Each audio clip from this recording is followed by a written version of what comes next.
Okay, so we are now recording. And my name's Crystal Marion. I am the executive recruiter for these positions. We have multiple community-based surveyor, care surveyor positions. So we'll talk about all of that.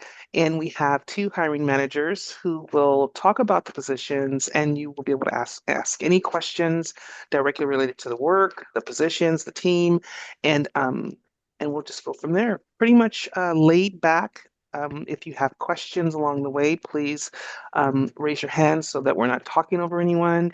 And I think that's it for now. I want to introduce two of the two hiring managers. First, we have Anne Bardana. And if I say that wrong, please correct me You're fine. now. Okay, perfect. Bardana, you're fine. Bardana, okay. And Jeannie Bristow. And I don't know, the two of them, who would like to go first in regards to talking about the positions? Which one of you want to go? I don't think we tagged each other on that. So, Uh-oh. Go you're ahead, Anne. Why don't you start talking about the survey positions and I'll lead in with the kitchen okay. positions. Okay. Yeah, as Jeannie stated, we're hiring, and also Crystal, we're hiring several community-based care survey positions. These positions will go into assisted living, memory cares, residential care facilities to do licensing inspections. So we go into these facilities about every 2 years and do what we call a relicensure survey. So we're looking at the facilities and how they're performing with regards to the rules. We keep a very busy schedule. We have an awesome team that we work with, and we're looking to add to that. That's just a real quick overview. So I think, yeah, we have several positions for that. And then we also have some positions for our kitchen surveyors. And I'm going to let Jeannie talk about that. Yes, hi. So, what we have is a House bill passed a while ago. So, for us to inspect kitchens yearly, we used to inspect them with the survey process that is every 2 years, but that changed our process. So, with one of the things in the bill was that we're trying to get experts in the field, and an expert in the field could be anybody that's worked in food service management for a long time, ran restaurants, knows the food sanitation rules well, dietitian, anybody with a background in food science. That also helps because that I'm sure within that background, you've been in the kitchen, you know exactly what you're looking for. So what we're looking for with that is we have two open positions for that. Those positions will be going to, we have 573 facilities and with those kitchens, right? And some of the kitchens are shared between an assisted living and a memory care. So that person would be looking at both. But this position goes in and ensures that the a kitchen is following what we call the food sanitation rules, that it's clean and it's in good repair, and that they're managing and prepping food according to rule. So there's some stipulations within that. So the tours usually take in the kitchen a couple hours, and then write up reports, and then when they go back out, this position will be a position that will have to travel though. Again, we have buildings all over the state of Oregon, and we need to ensure that we have somebody that is willing and able to travel because we have buildings all the way to Astoria, all the way up to Brookings, Oregon, and Ontario. So again, we're looking for two people that would be flexible and travel. So that's those two positions that we're looking to fill.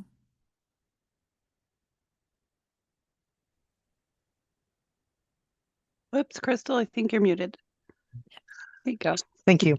Do you want, and would you like to talk more in regards to the um, other surveyor positions, the tasks, the requirements? So in order to apply, we have a really good group right now, highly professional people.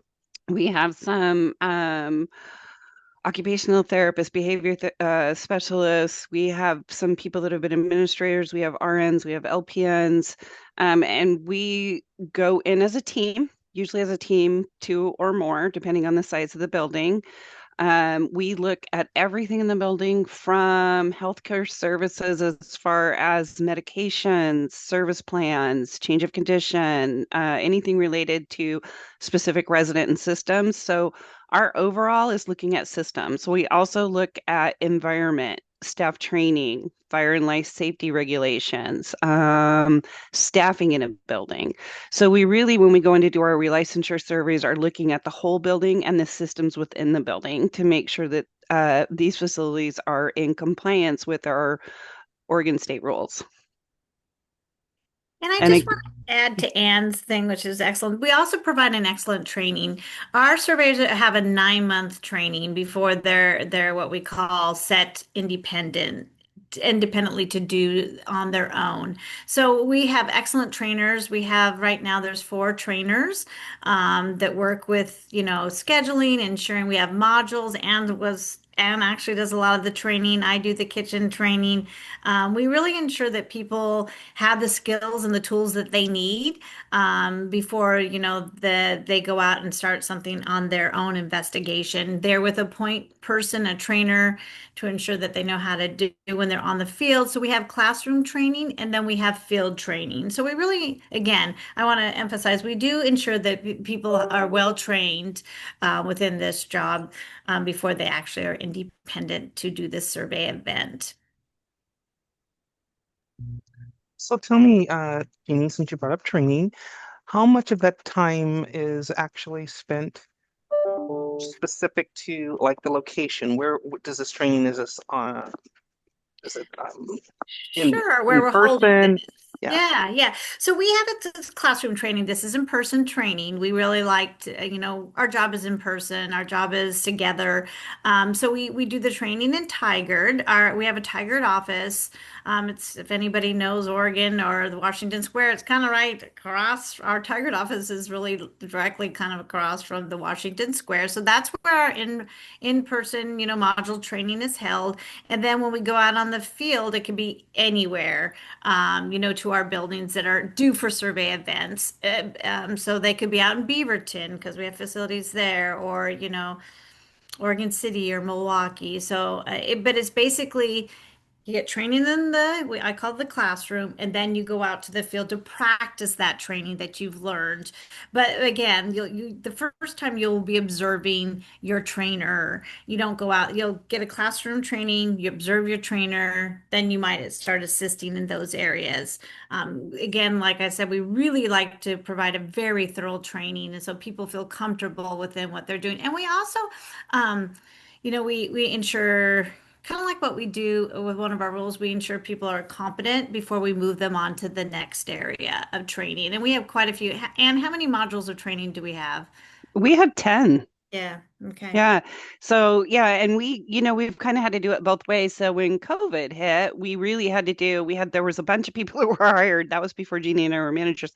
And we had to develop a lot of online training very quickly. So we've done the training both ways, and we really find that it generates more discussion and people get more out of it. If we're in person classroom training, we go through PowerPoints, we go through the rules, we engage in discussion. So that's one of the reasons we're pretty much sticklers on that training. And like Jeannie said, we'll train you on a certain part of it. We kind of gradually increase what you do on a survey. So we start very basic with tasks. So looking at training or fire and life safety, and you're working with your trainer at that point. So we'll do the training, you go in the field, you'll practice it when you feel comfortable, or when we say, no, because sometimes we got to push people just a little bit, right? It's like, no, you're ready. You did great.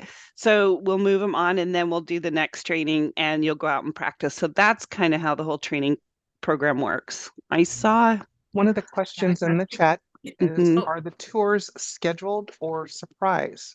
no. Well, When, yeah, we scheduled them. The facility's unannounced. So the facility doesn't know we're coming, but they're scheduled in advance by our schedulers.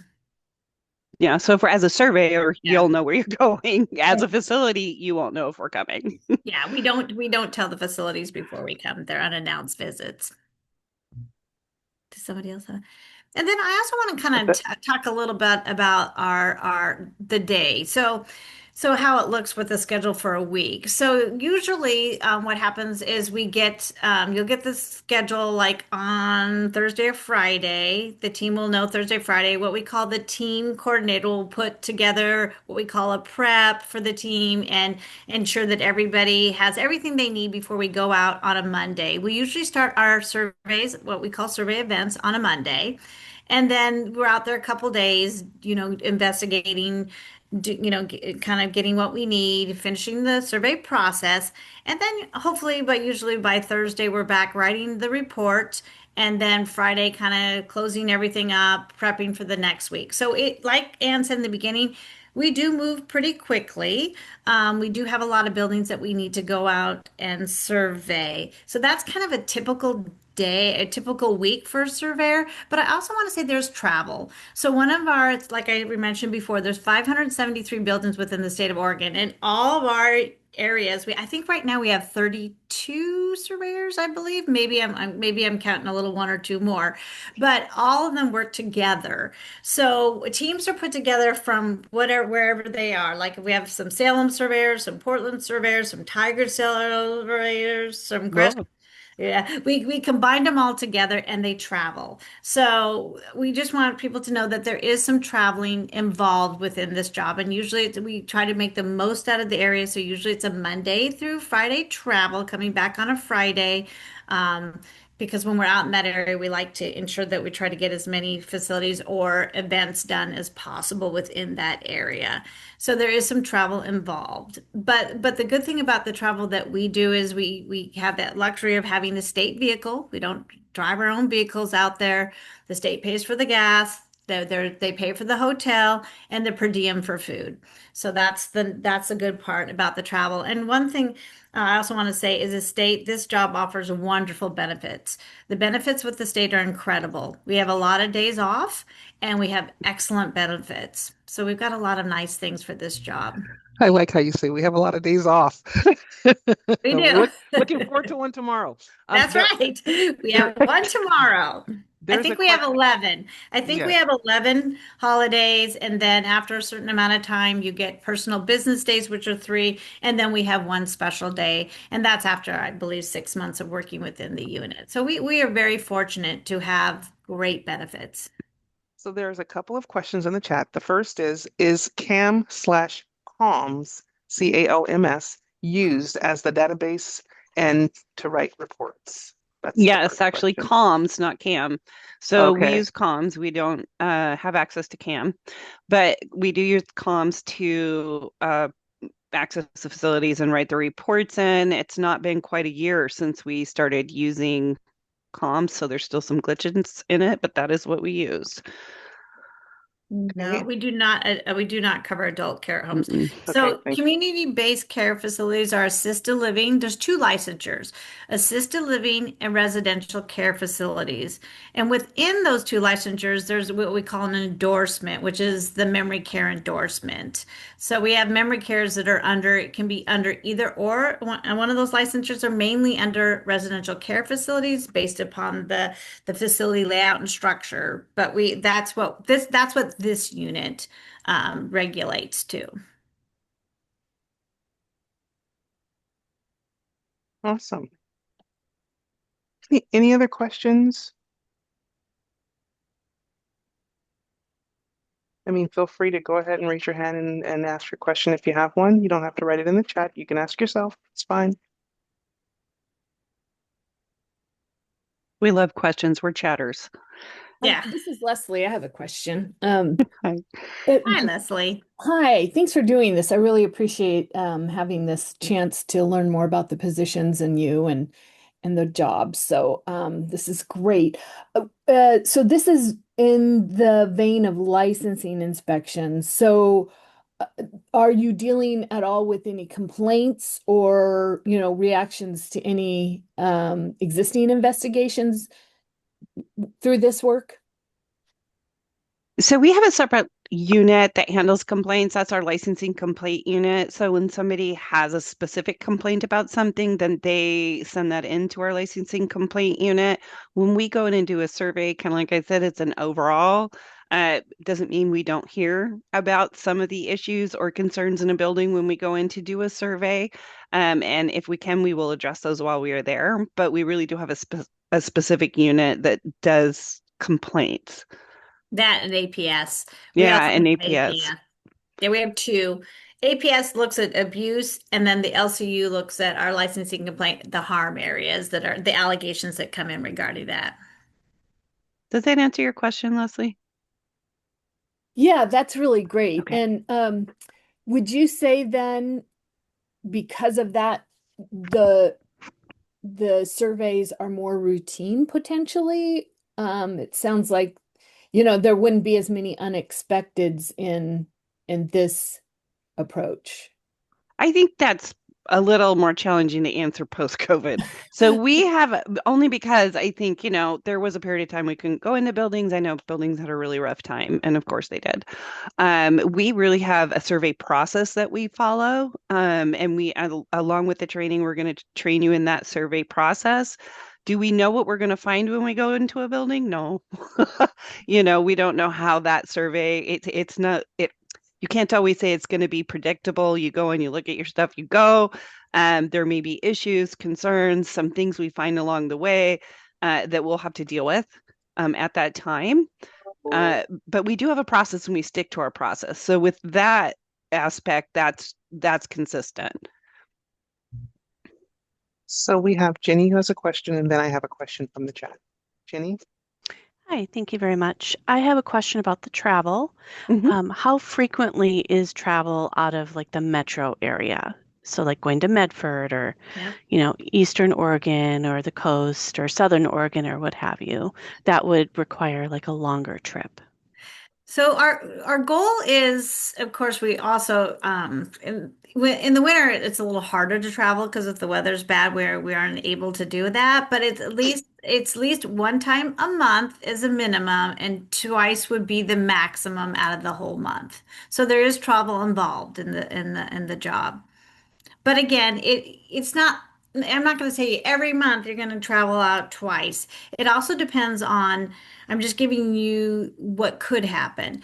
It depends on our survey, our buildings, they're due, our high priority that we have to get into. So it really is dependent upon, our priority surveys where we have to go, and then also what comes up. So say that we have a facility that our leadership, I call them leadership, wants us to do. So we might have to do that instead of doing our out of town travel. One thing about this job too that I need to mention is flexibility sometimes is the key. Sometimes we have to turn on a dime. Say that we were scheduled to go out to a facility in Portland and we have this huge concern in Medford and we have to gather a team. Doesn't mean that, a couple people might have to change their schedule and go to that. So flexibility is the key, but again, one time minimum, one time I would be the minimum and twice would be the max, total max.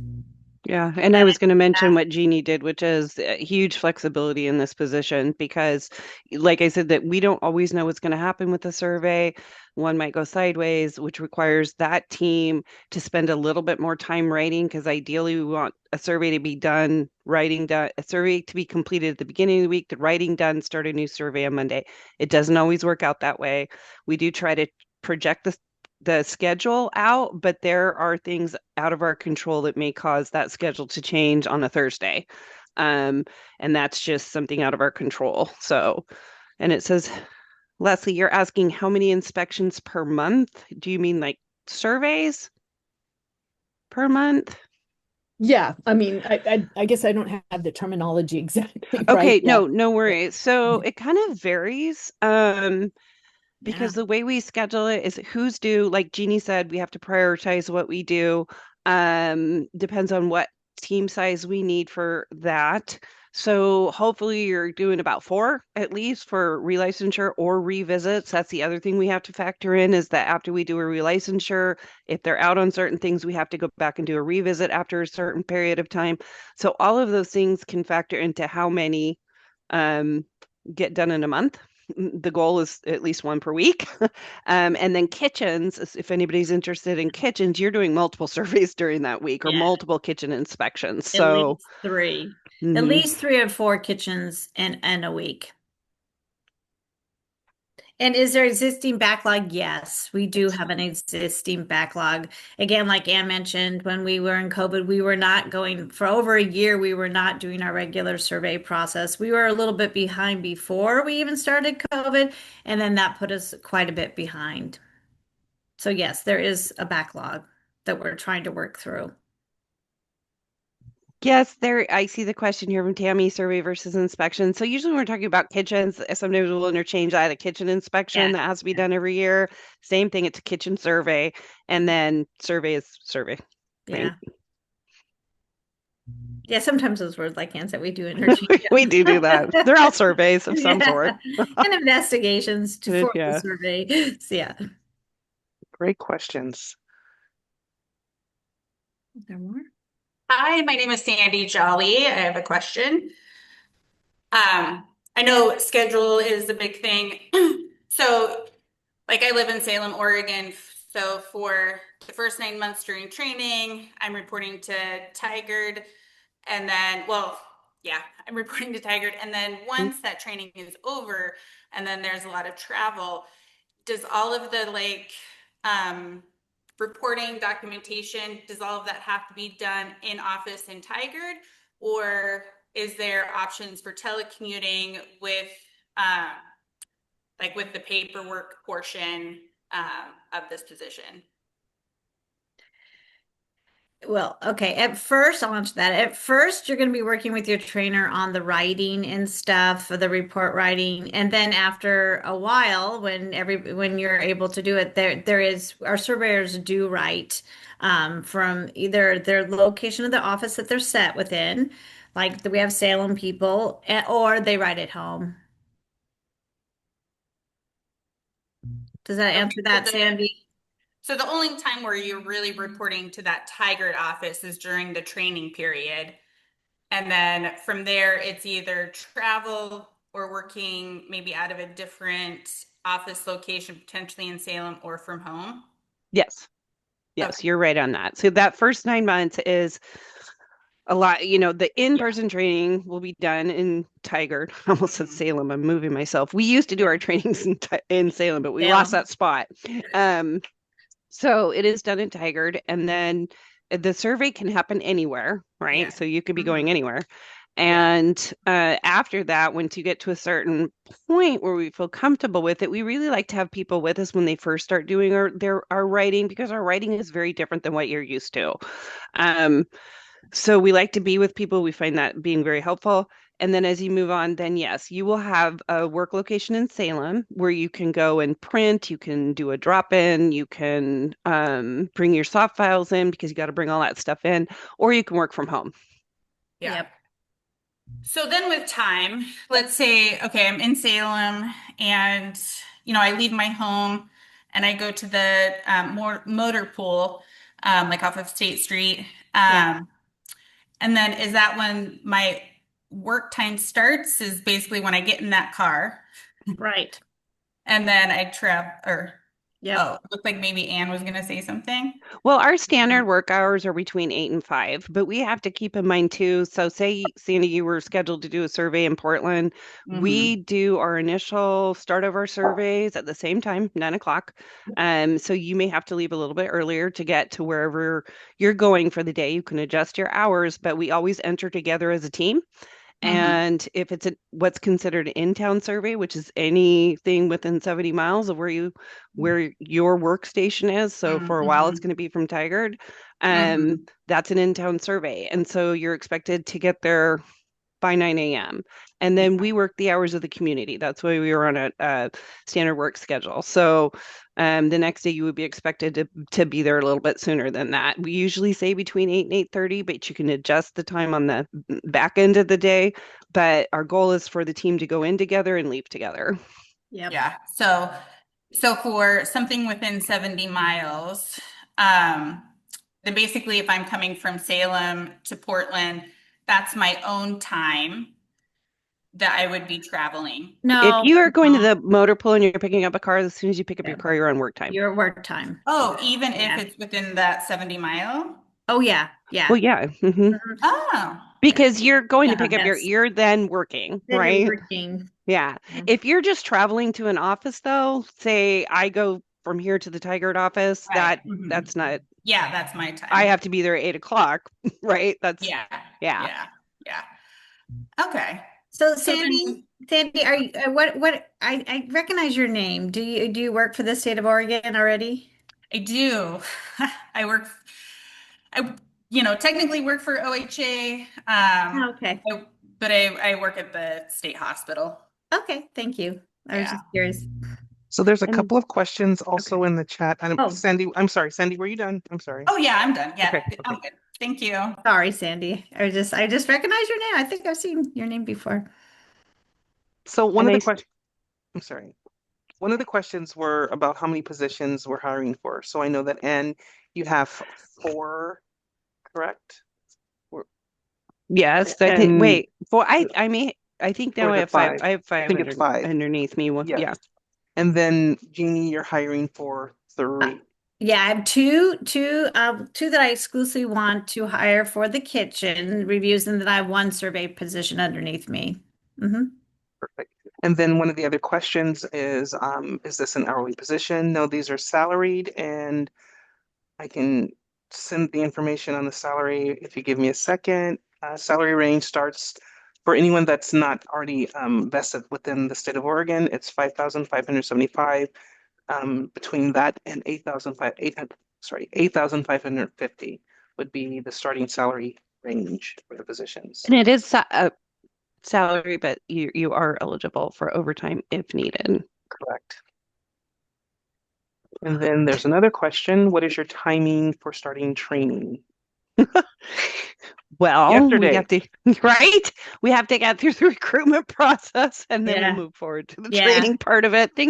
Although we have Crystal helping us, we are yeah. so grateful right now. You don't even Or know. Yay for Crystal, who can help yeah, us with some of that stuff. So, What I yeah. will do though to help in answering the question, so once as we get closer to the position closing, we'll be reviewing as we go, and then everyone will get a email just indicating what the timeline is, so that you're aware of the interview schedule and all that kind of stuff. So you'll know exactly what the plan is, so you can kind of be preparing should you be called for interviews. Okay, so I'll make sure that that timeline gets out to everyone.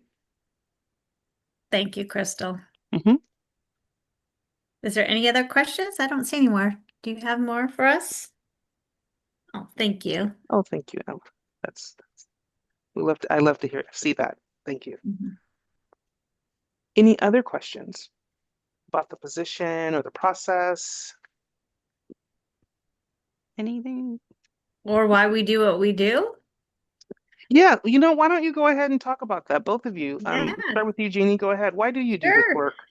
So I'm going to give a little background. So I came from my degrees is in dietetics, registered dietitian. I worked in my intern, we called it internship. I worked in a little bit of long-term care, skilled nursing at that point in time, and just always. And as a younger person, I worked taking care of a resident with dementia. So I've always really had a passion, and part of my degree too, I took in gerontology nutrition. So I really have always had a passion with working with older population, and I loved it. Graduated, and then I went and worked in skilled nursing for a very long time, doing clinical work and managing a kitchen and consulting. About 9 years in that before I joined the state being a surveyor. But I did a lot of work in skilled nursing first, acute care, skilled nursing, and then I moved over to the community-based care team, which is just absolutely wonderful. I have a very strong passion for helping people, and this job really fits that. We get to see, we're hoping to, again, always make a difference, making sure, providers, providers and us want the same thing, right? The best care for residents. And so that's why I really enjoy this job, because I know that we can make a difference, and that everybody will, the outcome is what we want, is to be, the health and safety of the residents. So that's why I love this work. I love the passion, and I always enjoyed working with the surveyors. Our survey team is incredible.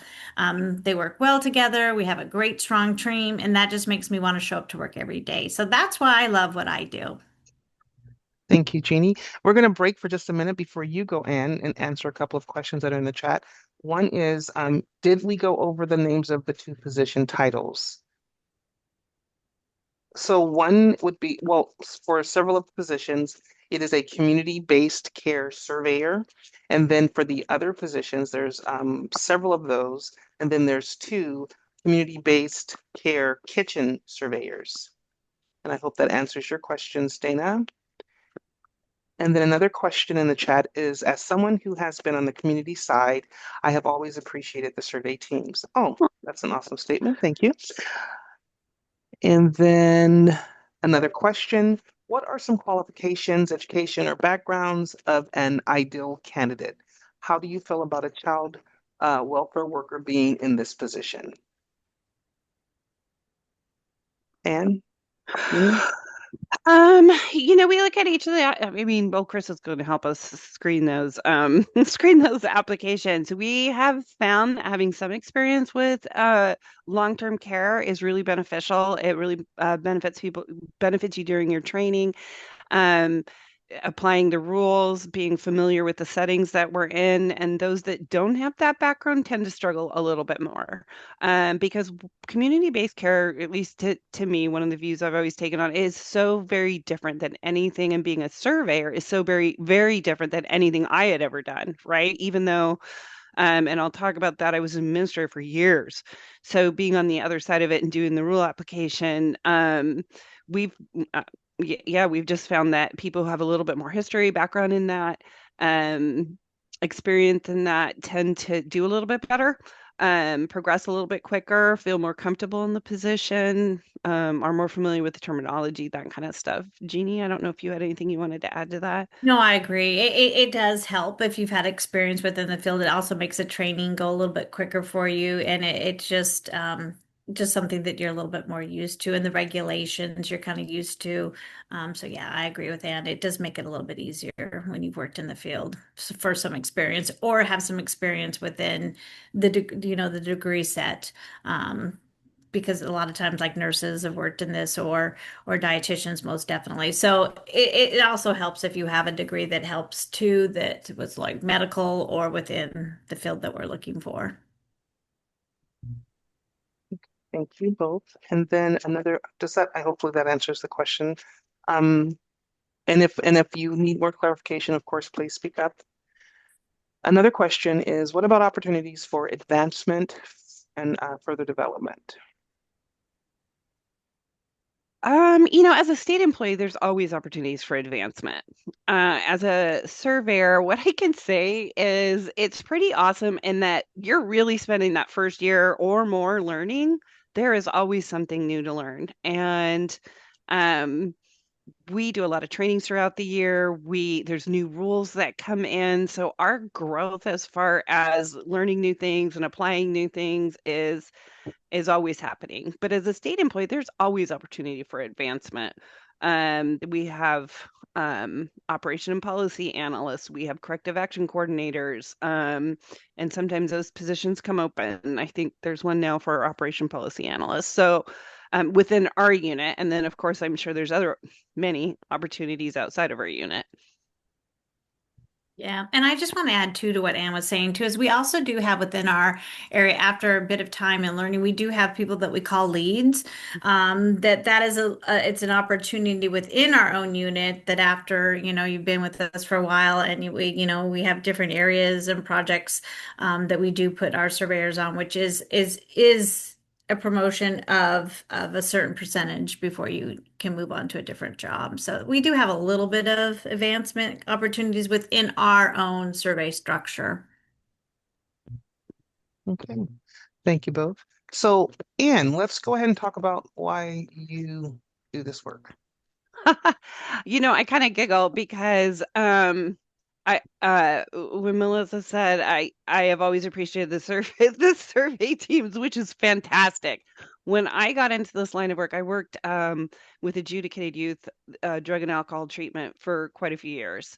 And when I got my master's degree, I kind of fell into assisted living because I saw a job at a nonprofit assisted living. I wanted to get into different things like grant writing and just try something new. and I ended up being the administrator there. And that was in 2000. Oh God, I'm feeling old. 2003. So I loved the elderly population, and I always did, even growing up. I don't know, that makes me sound like a strange little kid, but I always did. And this just fit the bill for me. And I was an administrator for over 13 years. I loved every minute of it. I got the opportunity to work in residential care, assisted living, memory care. Favorite parts of that for me were developing things that would work for the residents. Memory care is my favorite, I think. I loved the training opportunities with the staff. I loved development. I loved all of that. And um, when some people said, "Oh, you're going to the other side," I didn't feel that way. But when I became a surveyor, I got to continue doing the things I love. There's some things I still miss, like the daily contact with the residents, but on this side, I get to continue to advocate for them. I get to continue to be a part of facilities improving in what they're doing, and I get to interact with staff and do training, and those are all the things that I love. And so that's a little background for me. I mean, I continue to love this job. So Okay, thank you both. So, any questions before I just talk about the application and cover Hey, letter, the process? this is I'm sorry. Leslie again. Yes, Sorry. I, I, that's I okay. can't figure out how to raise my hand on this. I don't know That's why. quite all right. No worries. I No would know worries. either. I would No know worries. a little heart down there, but that's not going to do it. Yeah, Okay. I've tried a few things. Anyways, not important. But I did want to ask, is there any, you talk about training, which is kind of the initial training. Is there any kind of like yearly conferences that you go to or anything that's a regular thing to kind of think in your routine to attend? And then also a secondary question is kind of like what characteristics do you look for in a good candidate for this position? So I'll just talk about to start off with the training. Yeah, we have a monthly, well, it used to be monthly, so it's like every other month or something, we have a training to go over rules or regulations is trained to talk about stuff that we're seeing. So we have training all the time. So we make sure that and within the year that people get together. That's one of our ways that we network, we team build, we talk about what's happening in the field. It's like that's like I said, every other month, right, Ann? That's kind of what we're having it now. It used to be monthly, but we've kind of made it Hmm. every other month. So there's plenty of training and then training opportunities outside of this. We have OCA conferences that sometimes we attend. There's where we can attend other trainings, organ care partner trainings that we can, if we feel that has the areas that we want, like fall prevention trainer, whatever. There's quite a bit of training opportunities outside of what we offer the staff that we can do. Yep, I would agree with that. I mean, it's an ongoing, like I said, it's not a static position because things are changing, rules are changing, policies change, interpretation might change. So, we really try to keep people updated on a weekly basis on our huddle if something comes up, and then we do the in-depth trainings kind of all along the way. And what I found when I was a surveyor before I went into the management position is you're always learning, which is really fantastic, right?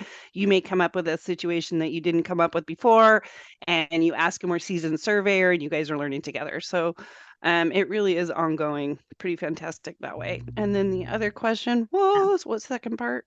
What are we looking The for? characteristics. Yeah, yeah. Go Characteristics. for it Okay. first, Dan, and then I'll. I would say so. You are working in a team, but there's a lot of individual. You have to be a. I don't want to say individual, but you're doing both teams and by yourself, right?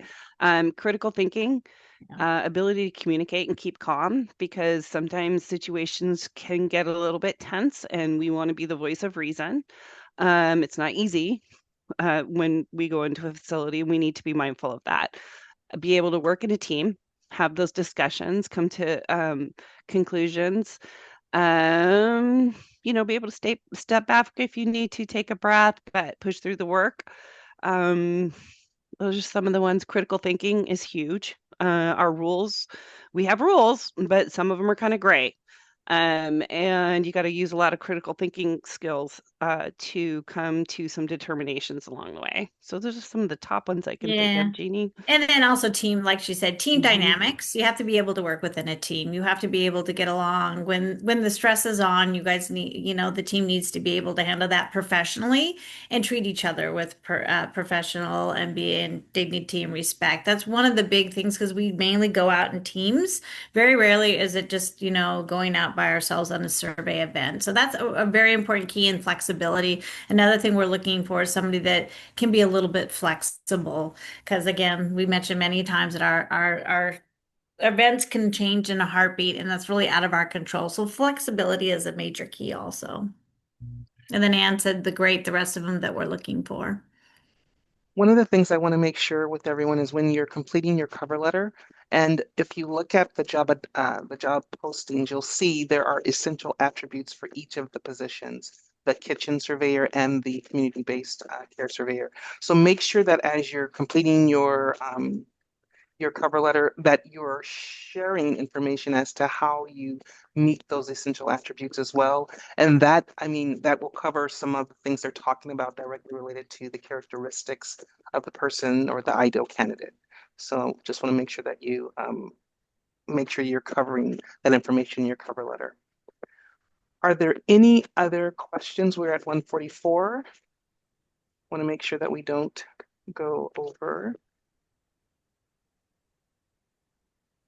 So you have my email address. If you have any questions, additional questions that maybe you think about later, feel free to send me an email and I'd be more than happy to get the responses back to you.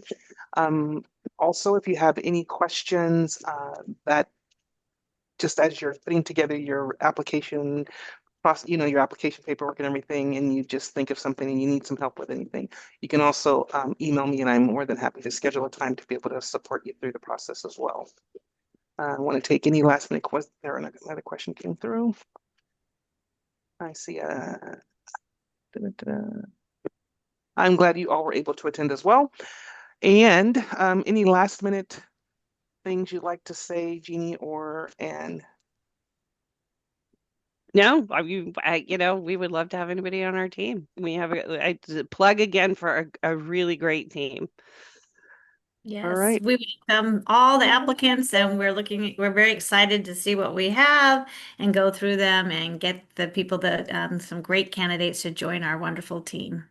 Yes, and we're looking to do this as speedily as quickly as possible. So no lag time. We will be chopping away and I'll make sure that I get the timeline out to everyone so that you're aware of what that timeline will be once we've gone through the screening. So okay, well, thank you all for joining. Really appreciate you taking the time to be with us. And I wish you well. And again, I'm here to support if you need. So please email me, let me know. All right, take care, everyone.